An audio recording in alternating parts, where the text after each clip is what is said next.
No longer barefoot, now we can move up to 5 turns because we have some shoes. Obviously, they're not really matching, but we're not going for style points over here. Welcome everybody to Falcon Plays NEO Scavenger. If you're a longtime viewer of the channel, you might be familiar with the series. If you're not, then, hang on and get ready for a treat here. This is a game that I've played many times on the channel in the past, and what this is kind of like a really legit survival simulation type of game, which I have enjoyed so much in the past. And as a matter of fact, we've done vanilla runs, we've done modded series, we have done a run from beginning to end as well, which was a really great wrap-up point of the series. But as of late, I've kind of had this itch where I kind of want to revisit it again. So I'd figure what we're going to do here for today is we will probably record maybe 4 or 5 episodes. I'm not committing to a long time series just yet. This is mostly just to kind of get that itch out of the way for myself and also to introduce a game to a few of you people that might not be familiar to it. But I'm going to record maybe 4 or 5 episodes here today. If you guys want to see more beyond this point, let me know by leaving a comment and a like, and I will probably consider it. Now, in terms of mods, we're going to be using 2 of them. Nothing really too crazy. The first one should be kind of apparent right now because of the startup screen if you're familiar with the game. This is going to be Hope for Tomorrow's comic HD retexturing of the game. And what this is going to be is just a superficial mod. All the sprites and the artwork for the most part has been reworked to kind of fit this comic book style, which looks really amazing, mind you. So it makes the game look new, albeit all the core mechanics and everything else is pretty much the same. And the other one that we're going to be using as well is going to be by Cabin, which you might be familiar if you've messed around with the Mod of Doom mod, or if you've seen me play with the Mod of Doom mod. But with this mod that we're using by Cabin today is going to be called the Depths of Gyges, if I'm right. And what this is going to do is going to add more of a storyline to the cryo facility where you start up at. So you'll be able to come back after a while, and if you have the proper items and skills, you'll be able to open up the facility to more information, more items, so on and so forth. And if you're not familiar with the game, right now what we have to do right now is essentially pick out a few stats, a few skills I should say, and these will be useful for combat, for survival, for story events, so on and so forth. And it's based on you, what you want to pick out over here to kind of give you an edge on that. And there's no right or wrong answer. You basically try to build a character based on what you kind of want to work with here. I feel like we should probably go with melee because we need a way to fight. And I think melee would probably be easier for a person that's trying to get reacquainted with the game again. I could do range as well, but I've never really had too much success with range. I mean, I could make my bows and shoot stuff and maybe get a rifle at some point and shoot stuff as well. But I'll go with melee just because I'm more comfortable with that, and I haven't played this in forever, so this might work out better. So yeah, I think this is a good layout for us. Let's confirm over here.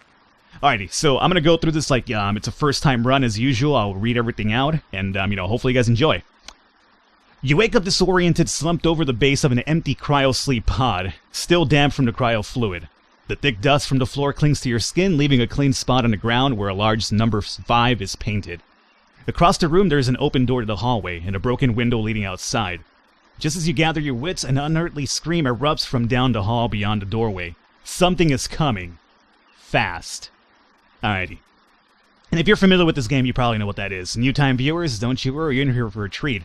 So, I'm going to go with melee to fight this off. Now, this is going to probably get me injured, but I will treat this like it's the first time thing I'm doing, right? So, prepare to fight it. Now, mind you, we have a few options, and this will be based on your skills that you have. I could just jump out the window and not even deal with this right now. I could use botany to maybe use plants to kind of scare this thing away, electrician to rig the door to stay shut, and melee to fight it itself. So again, it's based on what you want to choose over here. That's what's really cool about this game. So many different ways to kind of undertake different things to do. So I'm going to go with melee over here and fight this. You instinctively drop to a defensive stance as it bursts into the room. The beast stands on its hind legs like a man, but has the appearance of a ragged, predatory dog. It looks right at you and shrieks with a sound that freezes your blood. Despite your fear, you put up a pretty good fight. You move like you've done this before and avoid most of his lunges. You even manage to deliver a blow that sends the beast reeling in a haze.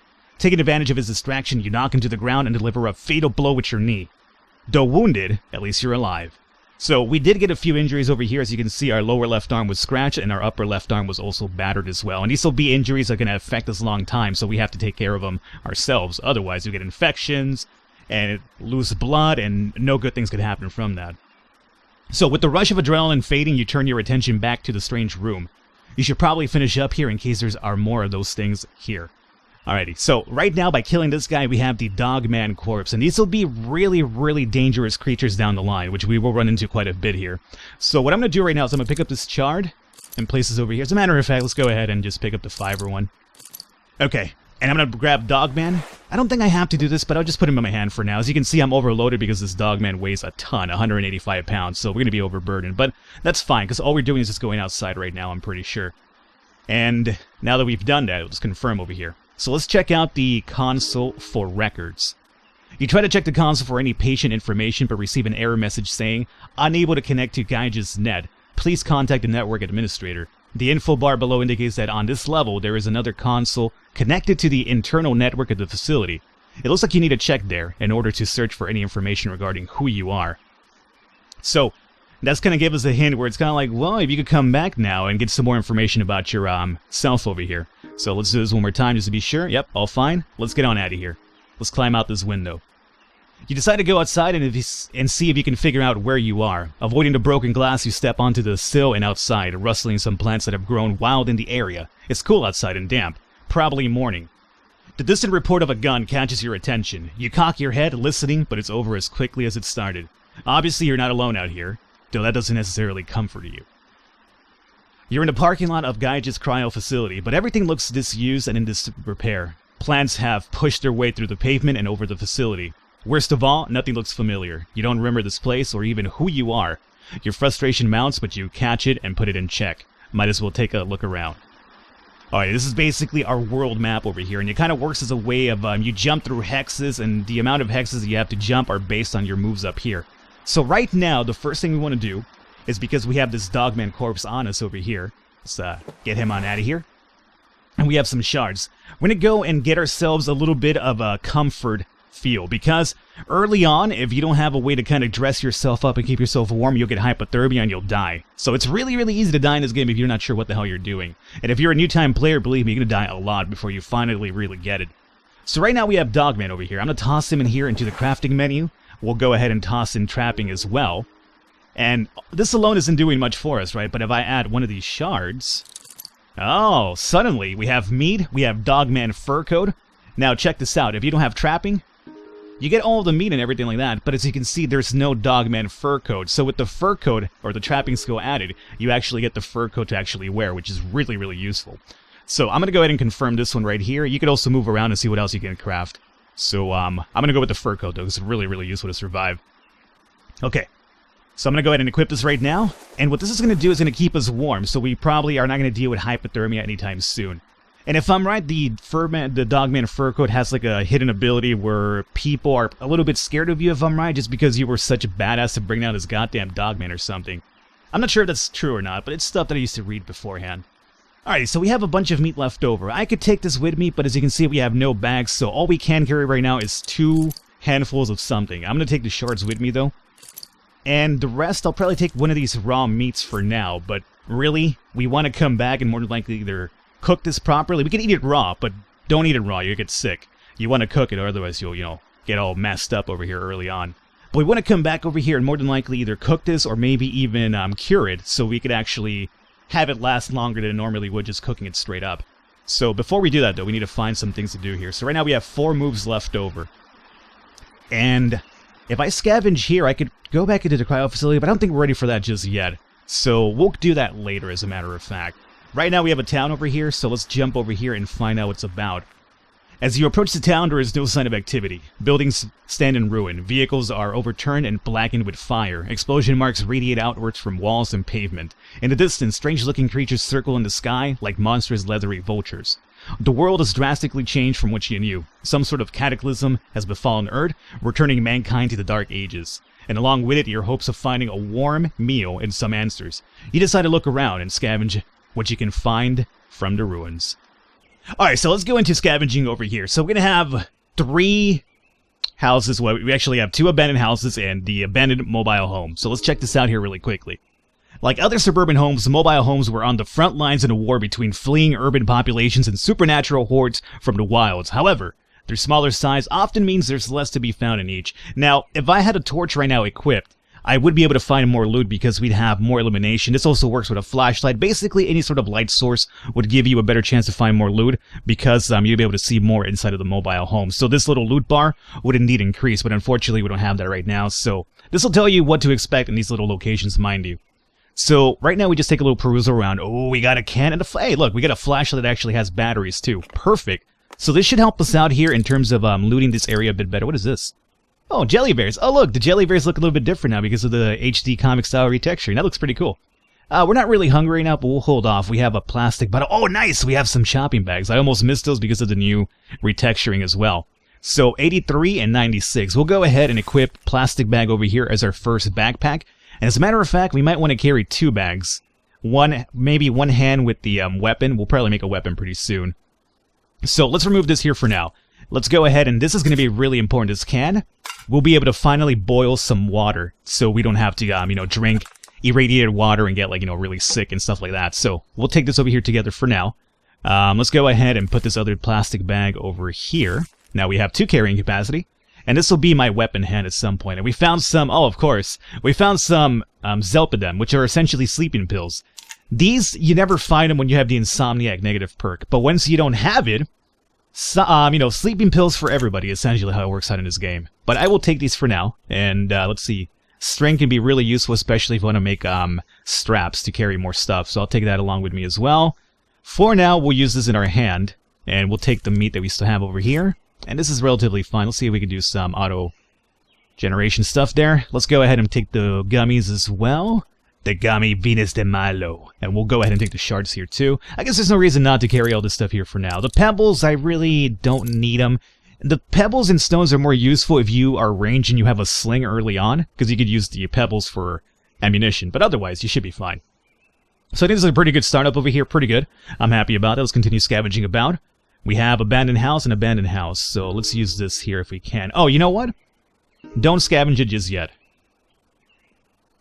Let's see if I could prove my theory about the light thing here. So let's. This is probably best to use when it's nighttime, though. But whatever. Let's go ahead and turn it on here for now.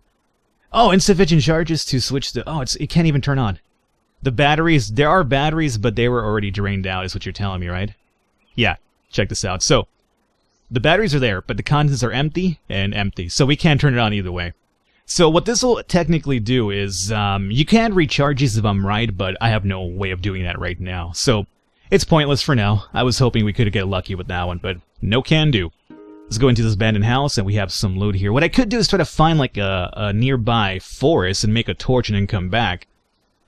That might not be the worst case scenario. You know what? Let's try to play this a bit more MLG for once. I've played this game for so long now, you'd imagine I'd probably have a better understanding of how to do things. I mean, I do, but play a bit better. Here, we have a forest, right? So here's what we're going to do. I'm going to go ahead and end my turn because we have no more moves, right? So let's come in here and we'll use the forest to go ahead and give us some wood. We could also make a weapon right now if we wanted to, but maybe one step at a time. For now, we will make a torch. So let's go into crafting. And the recipes that you have over here will be based on your, skills, as I mentioned. So what we're looking for right now is just a crude torch right here. Oh, we can't make it yet. Oh, you know what it is. My bad. You need a shirt or basically some sort of material that can burn, which we don't have right now.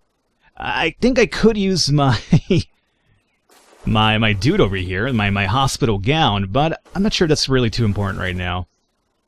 Yeah, we need to find something that we can burn, as a matter of fact. So I guess what we do here then is just take a weapon then. No loss. Actually, can we even make the weapon? We might need, again, straps to make the weapon, or just something to actually wrap the weapon around with. Let me give it a try, but I'm pretty sure we won't be able to do that. Let's see. Broad spear? Oh, we can. Handful of string. Where'd this string come from, dog? Oh, the one that we picked up earlier. So we can use string, we just can't use the other one. Alrighty, perfect. So let's go ahead and just make the weapon here for now. Broad spear. There you go. Is the broad spear the good one, or is it hardened spear or sharpened spear? It's been a long time since I let's play this. I forgot which is the better weapon.